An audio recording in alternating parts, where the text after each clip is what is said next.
good morning, good afternoon, or good evening. Whenever you are, welcome to Two Men with a Mic. Dude, Dude. you know that actually I suddenly had to pee, but I'm not going to flush the... but because we're recording, I'm not going to flush the toilet. There But you go. I'm quietly walking away from the toilet now, and I'll get back to that later. Make yourself a note. A lot of go back coffee. And flush. You know, today's show has a lot of good memories in it, and especially coming as a father and as you are as a new father, it's interesting to look back on our lives and see the things that our fathers did to either support us or guide us. And it's neat to be able to recognize that now. Obviously you don't as a young person, but it's really cool to see that now. So I'm excited about today's show. Yeah, me too. All right. Before we jump into that story, though, let's go ahead and release our song of the episode. Irie. All right. Here we go. So, Mike, what's the song of the episode? Jammin' by Bob Marley. When Bob Marley first got handed to me, like when I was in college, someone gave me I think it's called Legend, and it's like all of Bob Marley's greatest hits. And all of the songs were trippy to me, stoned. But for some reason, Jammin' was like extra trippy. Like that whole I can't simulate it, but that wow. Yeah. Oh yeah. I mean, there's like a wow. Yeah. Yeah. Well, there's a whole tone, the to reggae that's just like wah wah wah. Yeah. So. And that, of all of, I loved all of Bob Marley's songs, but that one in particular was like, oh, when I was really baked. Yeah. Well, actually, it's funny because, right after my first marriage took a hang glider crash.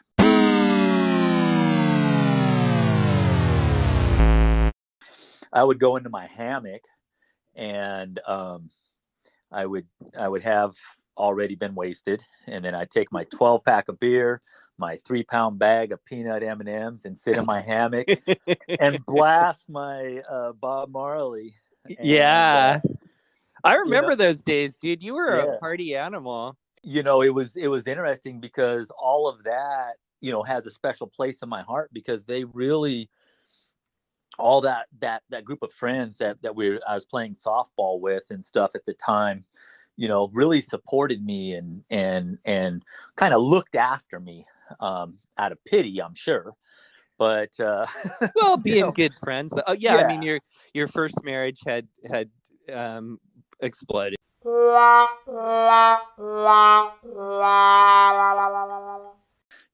not that man anymore, and or that kid, and that's good. I don't regret who I am, and I wouldn't change what it took me to get here, because I wouldn't want to give up what I have now for anything in the world. So, maybe there was a better way to get here, but, I didn't know. I didn't read the manual. Well, and then, I mean, you found every way in one realm of existence to have fun. But then ultimately, I think what brought you peace and happiness was spirituality. Yeah.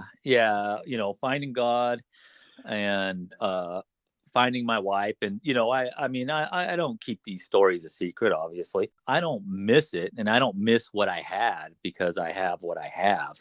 Yeah. But that doesn't, I look back on it now with a big smile. And I know for you, you're not smiling right now, and and I really hate that for you. But then on the other side, honestly, Mike, I have a lot of joy and excitement, kind of like when you buy your kids a Christmas present and it's something they want, but they haven't been able to open it, and you want to watch them open it. Mm-hmm. That's kind of how I am with you right now. It's like, I know that, you're being dragged down the banner of razor blades and getting ready to fall into the salt water. So, you're in for some serious shit, and, you're going through it and stuff. But then on the other side of it, is just like, another whole life, like a rebirth, right? It's like you gotta, kind of like when I told you to cut your hair. Yeah. Although I'm growing it back now. Well, but that's okay. It's a fresh grow, right? You mowed the lawn, you cut all that negativity off, and all that kind of stuff. So it's true. Your emotions and thoughts are tangled up in your hair. So and to cut it off, it was like, oh. Actually, everyone was like, "Oh my God, you look so much better this way." Don't ever let it grow long again. You're like, too bad. Take a picture. I'm like, back. That's it. Yeah, I did this once. Now I'm growing my hair back. It's on its way now too.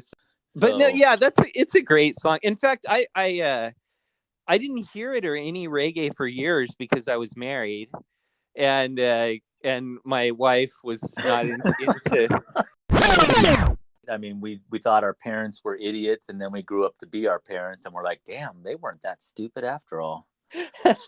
There's a famous Mark Twain quote about that where he said something like, I always thought that my father was stupid when I was a child, and then when I grew up, I was amazed to see how much he'd learned.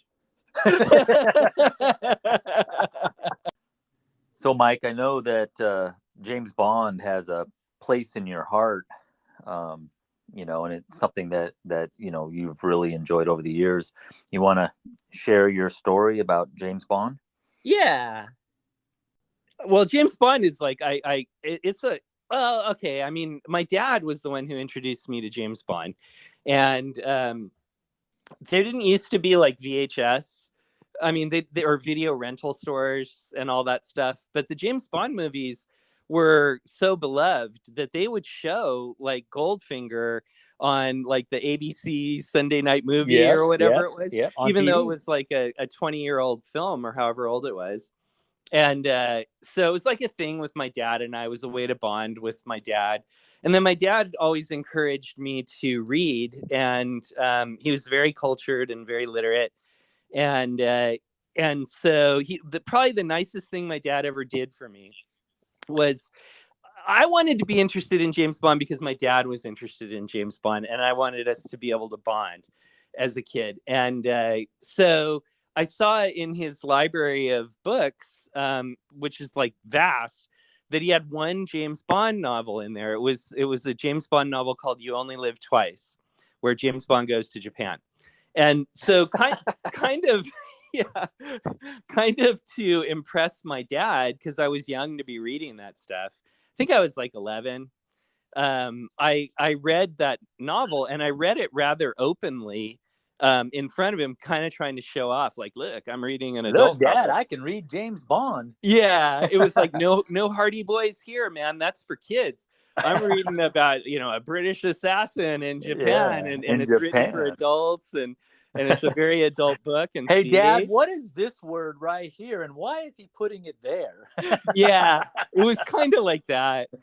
But then I finished that book, and oh, well, no, this is good that it's boring, because this is adult literature. Like, I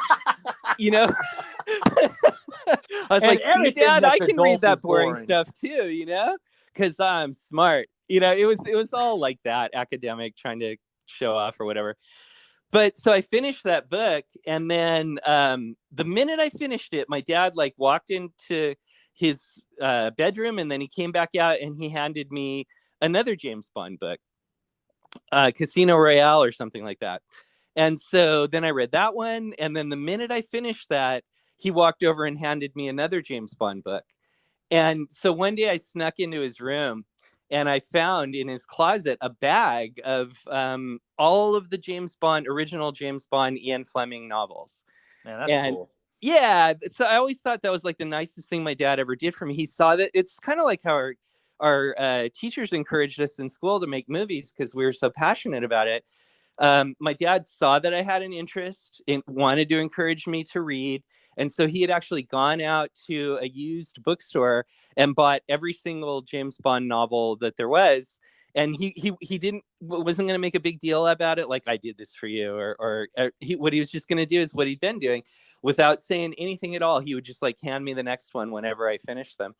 So I read all the original James Bond novels, and you're a fan, and I mean, that's how. But you are going into movies the right way, right? You're yeah, going to that's be entertained. yeah, You're not paying that money to watch something you already know. You're going in there with the belief of entertain me, yes, draw me into this world and let me live in it. I mean, that's why movies are so awesome. yeah. You Is can lose yourself. Yeah, you get to just say, you know what, time out.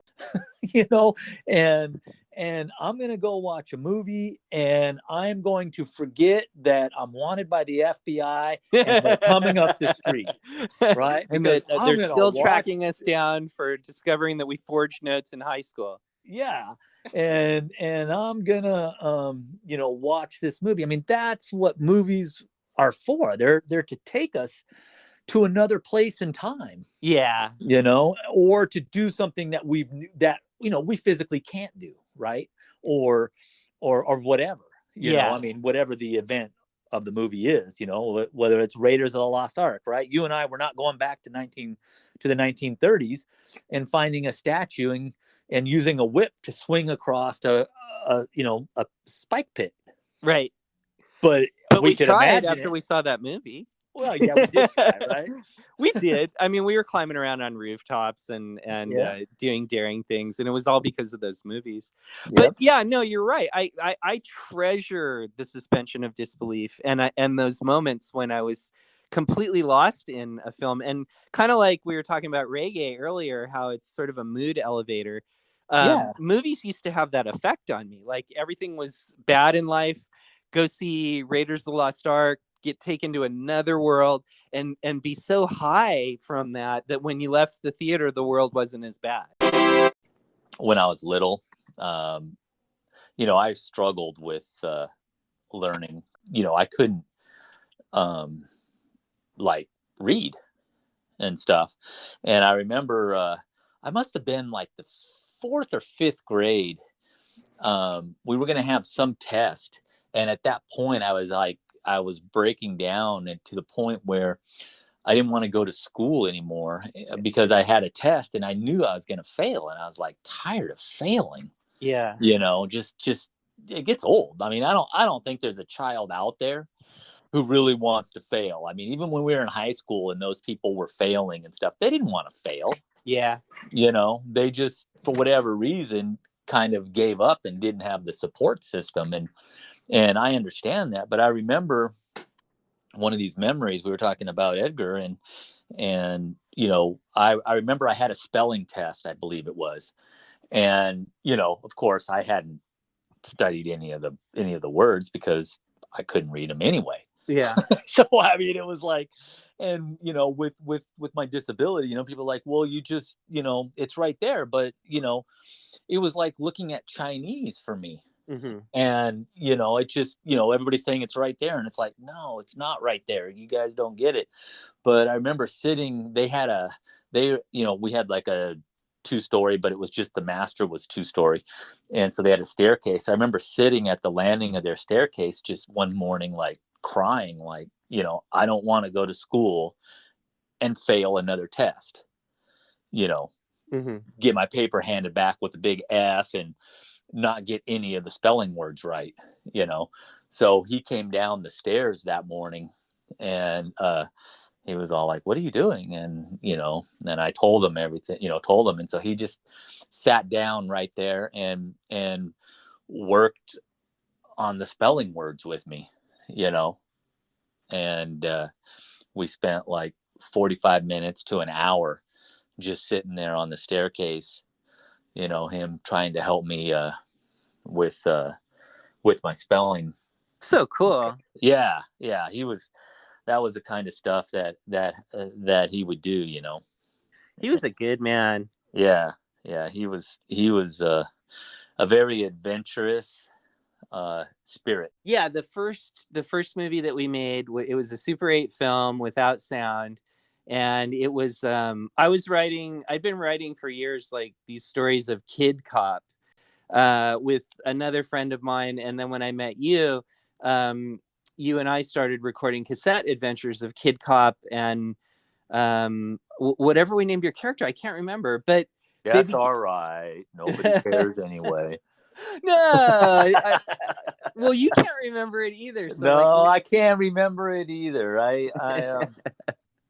I they don't were remember it. basically Kid Cop was like a kid secret agent. So Kid Cop was basically like a child James Bond, but it was serious. And then any little boy, around the age of 12, as soon as puberty kicks in, like you're totally obsessed with women, and you're Yeah. obsessed with adult women. Like, when you see a sexy woman, and you're not necessarily, for a boy of 12, um, it would be a dream come true if you were able to be with like a 20-year-old supermodel. And I think there's sort of a double standard on that. And I didn't realize this was a controversial idea at the time, but I had Kid Cop with like 20-year-old girls, even though he was like 12. And I would draw, like him short and the girl as an adult, and then, like take it completely seriously. And then I didn't even realize that was a controversial idea, but I realize now that's actually kind of like Very pedophilia. inappropriate. Yeah, I mean, someone Well, had to you're bring a that up to kid, me. man. From the Yeah, kid's eyes, it wasn't inappropriate, yeah. but um, For a while, and then that friend of mine I used to do them with moved, and then I met you when I went into high school, and then you and I started doing them, and then we invented some story. Your guy was some kind of child spy too, and then we were like partners, and then I wrote this whole but we didn't start out as partners, right? yeah. We had to meet at a we were chasing down a bad guy, and I had him captured. Yeah, I you think you know, were interrogating and him. we were using, if I remember correctly, we were using those old plastic zip guns. Yours was blue and mine was gold. Yeah, it was a Star Trek pellet gun. Yeah, and Oh, no, no, no! Actually, it was a different one. it was the one that shoot the little round The balls. little Or yellow balls. yeah, Yeah, little yellow and yours balls. was gold, and mine was blue. Yeah, and then we were dressed up in our best Sunday clothes we could scrounge. So Because like I had like a brown jacket on, and you had a blue blazer on, yeah, and but they were like dress clothes, like you'd wear your seventh grade dance. yeah. Mine were actually hand me downs from my brother, so that it was too big for me. But that was all James Bond too. Like Yeah. we're Yep. wearing suits. Like James Bond is always wearing Yeah. a suit. And And but yeah, that was our first movie, and what was it the song? What was the song that we well, put to there was that a one? song by Def Leppard called "Die Hard the Hunter," and so we switched the title a little bit, and it to "Die Hunted the Hunter," and then but we used that song, like we made a cassette recording of the adventure too, and then we decided to try to make, that was our first movie. We decided to Right. make a Super 8 movie out of it, and so yeah, it was me, and you were in a house, and you were like interrogating a suspect, but I didn't know who Who you was my were. dad? Right.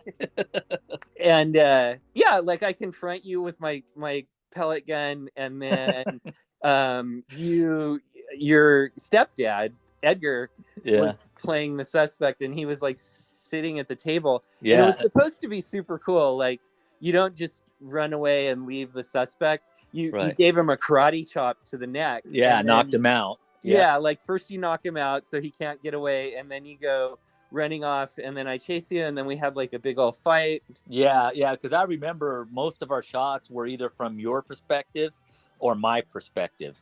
That's how Yeah. we shot everything, and then we just spliced it together, so it Yeah. looked like it was jumping from one person to the next. Like a view. We thought we were just creating the best. Well, I mean, it was. We were just like 13, 14-year-old boys. I mean, what are you going to Yeah, I do? think we were 14. Yeah. But your stepdad Edgar was like super cool and totally supported us in our effort and agreed to act in it. And then we even did a stunt together, because so like you and I are fighting around the house, and then Edgar wakes up, and after you had karate chopped him, and makes a break for it, and he jumps into his truck, and then he's driving away, and then you jump on the back. I jumped into the back of the truck, and you must have been filming then. Yes. And it was like the big stunt, like I'm on a moving vehicle, and the suspect... Yeah, we were so excited about that because you were jumping onto a real moving vehicle. I mean, he had probably going 5 miles an hour, but well, what was funny is he was going fairly fast, which is like, this is what was cool about Edgar. Of many things that were cool about Edgar, like he was kind of a daredevil and a rebel, and we had not planned any of our stunts, and so when we said, yeah, drive, and I'm going to jump in the back of the truck, he was like, okay. And then I jumped in the back of the truck, and then the idea was I was going to crawl while it was being driven, quickly. Right. I was going to crawl around the outside of the cab in the truck and then grab him and pull him out of the truck. But what happened was, since it wasn't really planned at all, I realized that the truck was traveling rather fast, and that it was kind of hard to get a grip and climb around the outside of the cab and open the door and then pull Edgar out. So I started slipping off the side of it while I was doing it, and I was like, Edgar, slow down. And so then he did. So in the footage, it's ridiculous, like the truck's going a decent speed, and then all of a sudden it slows down so that I can get down and like pull him out of the truck. Well, no, yeah, I think we realized that. So then we did another shot from inside the cab where we had you poke your head around with the gun. Oh, that's right. I remember that shot. Yeah, because we realized that wasn't going to work.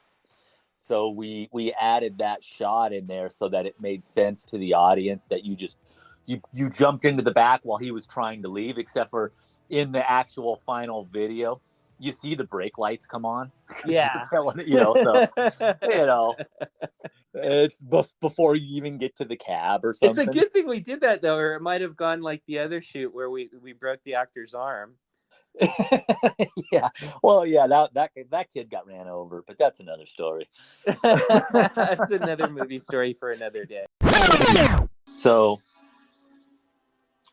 we've decided, with our love for music and for the movies, that not only will we rate songs and have songs of the episode, we're going to now start doing movie reviews.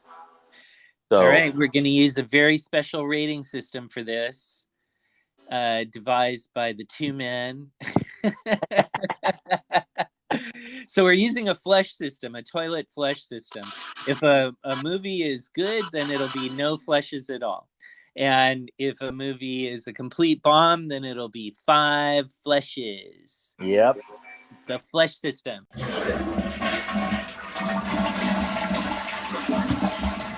The art of cinema is no more, I think. But, well, we can get back to this James Bond. Yeah, that's what I mean. The art of cinema is no more. Name? Bond. James Bond. James, you don't know what this is. Salute. You ever flown one of these things before? Nope. James Bond, license to kill. I could be speaking to my own reflection.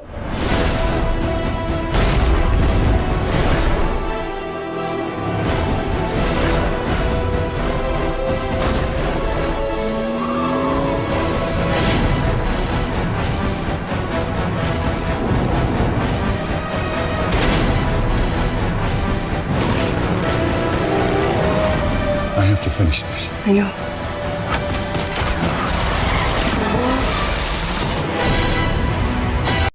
Okay, so what did you think of No Time to Die? So, it was a typical Bond movie. So you definitely aren't going to go there and be surprised. Mm-hmm. Right? There was nothing surprising. I was a little. It was a little disappointing that, or surprising. I shouldn't say disappointing. It was surprising that they actually carried stuff over from the last one. So they've been you doing know, that in the Daniel Craig films. yeah, and so that, you know, that was different. I appreciated that for being different. But then my daughter was watching it with me and she's like, what is he talking about? And then I had to explain it. I was like, well, in the last one, you know, Yeah. so you know, I don't know, they could have done a better job explaining that. It doesn't stand on its own. Like No. if you haven't seen the other ones, then you're going to be like, what? Yeah. So that was a little, I mean, it was okay because I had seen it, obviously, but had you not, it was a tad confusing. Yeah. Because I know that because the person next to me on the couch was going, wait, what? It lagged, didn't it? I mean, Yeah. it didn't. It was not able to keep the momentum up. It started to feel really long.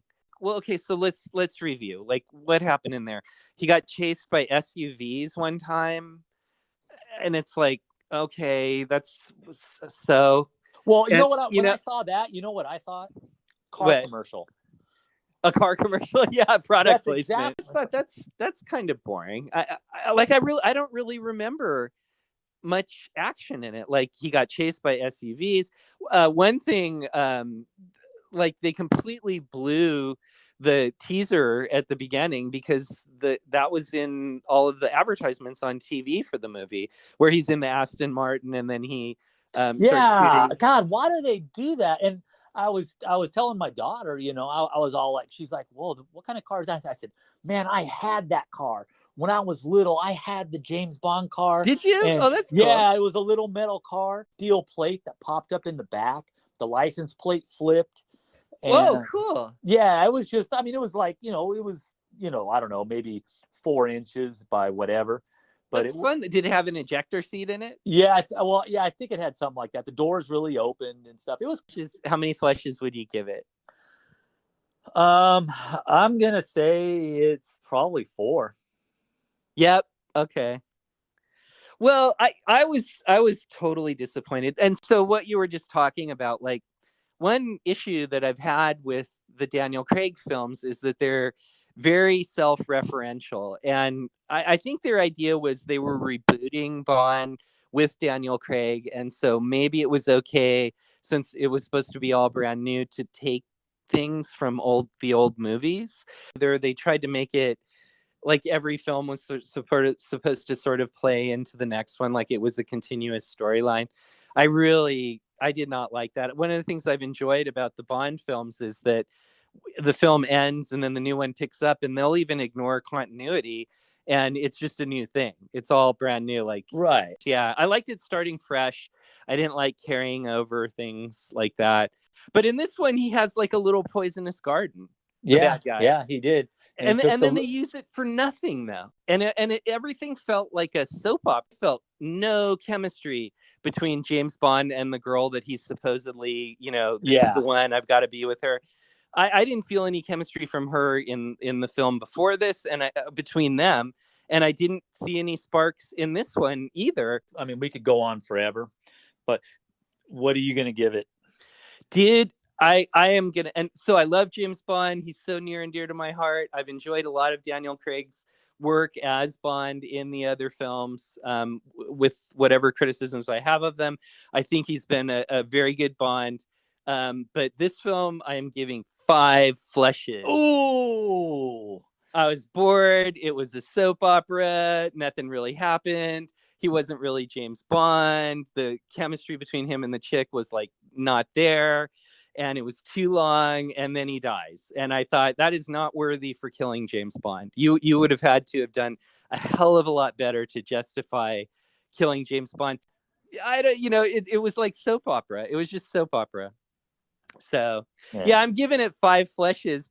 And I was actually so disappointed in it. And I don't want to be. I want to praise Bond. I love James Bond. That I thought, gosh, what's the one in the Daniel Craig series that I really loathed? And it's Quantum of Solace. I really did not like that film when I saw it in the theaters. So I watched that one again, and all of a sudden Quantum of Solace looked like a masterpiece. Well, so 5 flushes, dude. All right. 5 flushes it is. And you gave it 4, so you were nicer to it. How come you were a little nicer to it than me? Well, maybe you're just meaner. 2 Men with a Mic is recorded live in front of Clothes on a Hanger at Clothes on a Hanger Studios, California. You can check them out on Instagram, or you can send them a message at the end of each episode through Spotify.